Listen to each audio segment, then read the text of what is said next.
Today we have some huge news about the world of Avatar: The Last Airbender. This breaking news is about a brand new sequel series, Avatar: The Seven Havens. Announced just today, this is the latest addition to the beloved Avatar universe, and it's already generating a ton of buzz and controversy among fans. So hit that sub button and let's break it all down. So what exactly is Avatar: The Seven Havens? This is an upcoming 2D animated television series, and it's set in the Avatar franchise of course, and takes place after the events of The Legend of Korra. According to the post from Culture Crave and Screen Time, who of course got it from Nickelodeon themselves, the series has officially been greenlit by Nickelodeon and will span 26 half-hour episodes divided into 2 seasons. Or as we Avatar fans know them, these will be books, 2 books. And the episode lengths will be 30 minutes instead of the usual 20. This is awesome. I'm not a fan of splitting season in 2.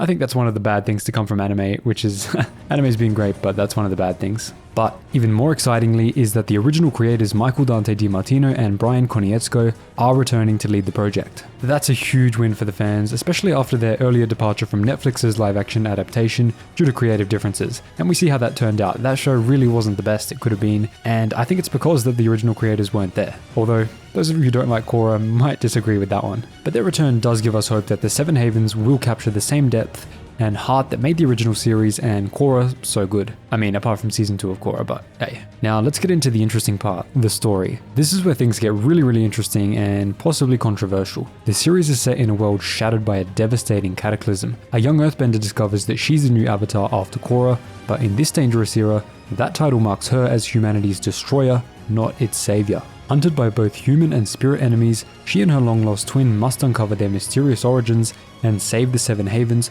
before civilization's last strongholds collapse. That's straight from the official description. Now, I'm sure the part you're already pointing out is humanity's destroyer. Her being the Avatar will be heralded as humanity's destroyer, which means that Korra, on top of already destroying the line of avatars, which was a complete war crime in my opinion, she also destroyed the world and has let it dwindle down to only 7 havens, safe havens of people left on the world. No more 4 nations, just 7 havens. This takes a much darker and much more intense turn than the past series, and people are already speculating about what the cataclysm could be. Did Korra's actions in The Legend of Korra somehow lead to the breaking of the world? Has the Avatar cycle changed in some way? We know it already did from Korra, but is it back? Is it even more shattered? Has it started again? What is going on? Nobody knows. And what role do the twin avatars play in all of this? So many questions to answer, and we haven't got too many answers yet, but from the leaks we know quite a bit, so stay tuned and I'll get all into that. So according to the Twitter posts from the release from Nickelodeon, the journey of this earthbender Avatar, the first of the twins, will be full of dangers with enemies coming from both the human and the spirit worlds. She'll be facing challenges in a post-apocalyptic and far future version of the Avatar universe,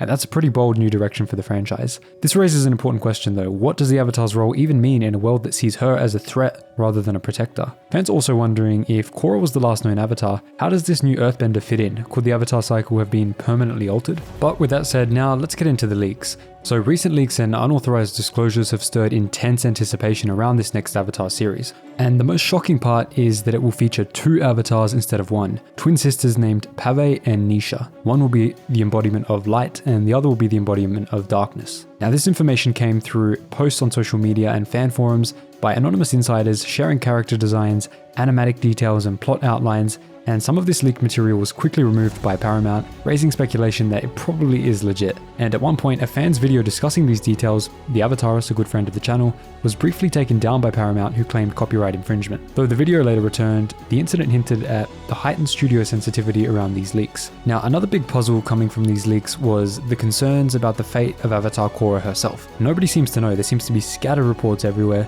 and nobody seems to know what became of Korra. What chain of events led the Avatar line to branch into 2 incarnations at once, one in the dark twin and one in the light twin, and why did Korra destroy the world? Was she trying to save it? Did she die trying to save it? Or did she do something which was a horrible mistake, caused her death, and caused the world to suffer a cataclysm? Now we also know that the name Pave is associated with light and purity, and she wears soft pink hues, while Nisha is linked to darkness and dresses in deep blue. Each twin is rumored to have their own animal guide, with Pave's companion being Ge, a white-furred creature, while Nisha's is Roy, a black-furred counterpart. Their design suggests a deeper connection to Rava and Vatu, the cosmic spirits of light and darkness introduced in The Legend of Korra Season 2, which was a horrible season, although if you liked it, I'm very happy for you. But on that topic, the main big theory that's come out of those leaks is that Pave will have the spirit of Rava within her and Vatu's spirit will go into Nisha. This doesn't really make sense with what the avatar is. I mean, that would make Nisha the dark avatar, not the avatar, the light avatar, the Rava line of avatars. But I guess that's been pretty much the biggest speculation, and we've seen nothing to counteract that so far. So we'll see where that goes. I'm not too confident on that, but we do know there will be 2 avatars, and what we don't know is will one bend 2 elements and the other bend 2 elements? Will both be able to bend 4, which would be crazy, or how would that work? We don't know. We really don't know. But now let's talk about the animation. If you were worried about a shift to CGI or 3D, don't be. Seven Havens will remain true to the 2D animation style that made Avatar and Korra iconic. The Twitter posts included concept art, and one image shows the new Earthbender avatar in a determined pose, giving us a taste of the intense action and emotional depth that we can expect. Some fans have also pointed out that some of the designs evoke memories of Aang and Korra, creating a visual connection to the past avatars. Whether that hints that the line of avatars has been restored after Korra's disaster, or it's just a visual callback to keep it familiar, we don't know, but I'm hoping it's the former. Now let's talk about the locations. The title Seven Havens give us some major clues about where these 7 havens might be. It refers to the last surviving strongholds of civilization in this broken world, which means that we're in for a journey filled with mystery, survival, and exploration. Some people have said that these havens could be linked to past Avatar strongholds,